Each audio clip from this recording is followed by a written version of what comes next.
حضرت موسیٰ علیہ السلام اور ایک چرواہا۔ السلام علیکم پیارے دوستو۔ حضرت موسیٰ علیہ السلام ایک دن جنگل میں جا رہے تھے کہ انہوں نے ایک چرواہے کی آواز سنی۔ وہ اونچی اونچی آواز میں کہہ رہا تھا کہ میرے جان سے پیارے خدا، تو کہاں ہے؟ میرے پاس آ، میں تیرے سر میں کنگھی کروں۔ تیرا لباس میلا ہو گیا ہے تو دھو دوں، تیرے موزے پھٹ گئے ہو تو وہ بھی سل دوں، تجھے تازہ تازہ دودھ پلاؤں، تو بیمار ہو جائے تو تیری تیرامارداری کروں۔ اگر مجھے معلوم ہو کہ تیرا گھر کہاں ہے تو تمہارے لیے روز گھی اور دودھ لایا کروں۔ میری سب بکریاں تم پر قربان، اب تو آ جا۔ حضرت موسیٰ علیہ السلام اس کے قریب گئے اور کہنے لگے کہ ارے احمق، تو یہ باتیں کس سے کہہ رہا ہے؟ چرواہے نے جواب دیا کہ اس سے کہہ رہا ہوں جس نے تجھے اور مجھے پیدا کیا اور یہ زمین آسمان بنائی۔ یہ سن کر حضرت موسیٰ علیہ السلام نے غضبناک ہو کر کہا کہ ارے بدبخت، تو اس بیہودہ بکواس سے کہیں کا نہ رہا، بجائے مومن کے تو کافر ہو گیا۔ خبردار، ایسی بے معنی اور فضول بکواس بند کر، تیرے اس کفر کی بدبو ساری دنیا میں پھیل گئی۔ ارے بے وقوف، یہ دودھ لسی ہم مخلوق کے لیے ہے، کپڑوں کے محتاج ہم ہیں، اللہ تعالیٰ ان حاجت سے بے نیاز ہے۔ نہ وہ بیمار پڑتا ہے، نہ اسے تیمارداری کی ضرورت ہے، نہ اس کا کوئی رشتہ دار ہے، توبہ کر اور اس سے ڈر۔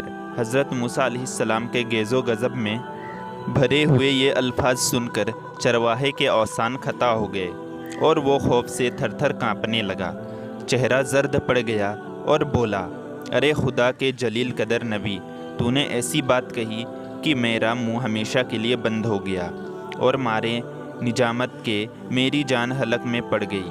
یہ کہتے ہی چرواہے نے سرد آہ کھینچی، اپنا گریبان تار تار کیا اور دیوانوں کی طرح اپنے سر پر خاک اڑاتا ہوا غائب ہو گیا۔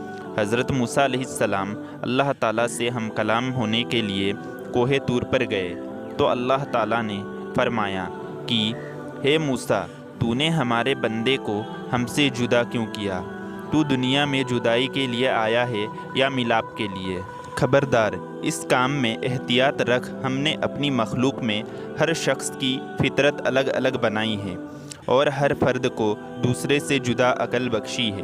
جو بات ایک کے حق میں اچھی ہے وہ دوسرے کے لیے بری ہے۔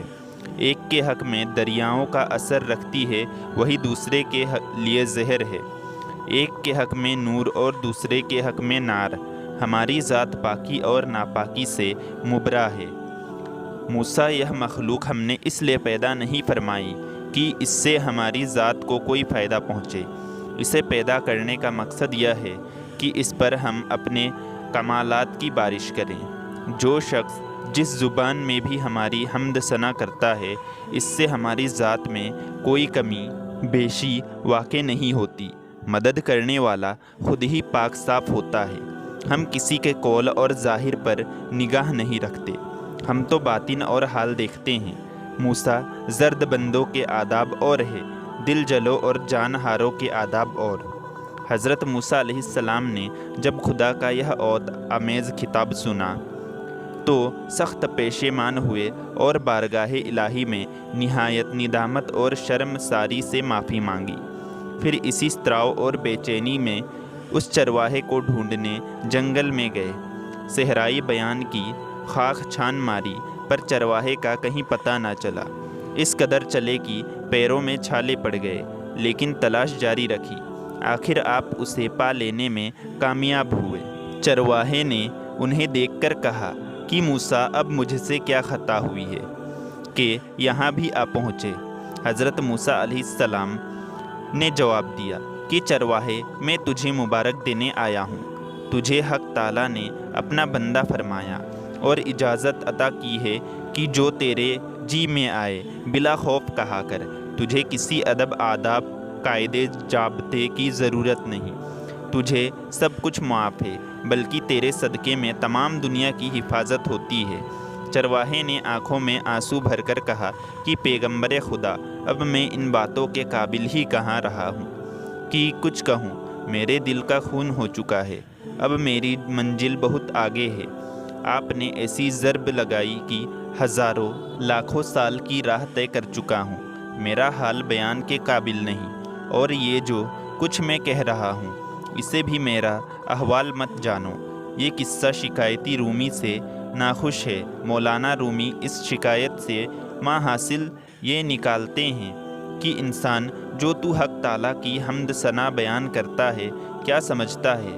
تیرا ہر عمل الہی تقاضوں کے مطابق ہے، تو ابتدا سے انتہا تک ناخوش اور تیرا حال کال بھی ناخوش۔ یہ محض اس پروردگار رحمان کریم کا کرم ہے کہ وہ تیرے ناکے اور غیر معیار تحفے بھی قبول فرماتا ہے۔ پیارے دوستو، اسی طرح کے سچے واقعے سننے کے لیے چینل کو سبسکرائب کریں۔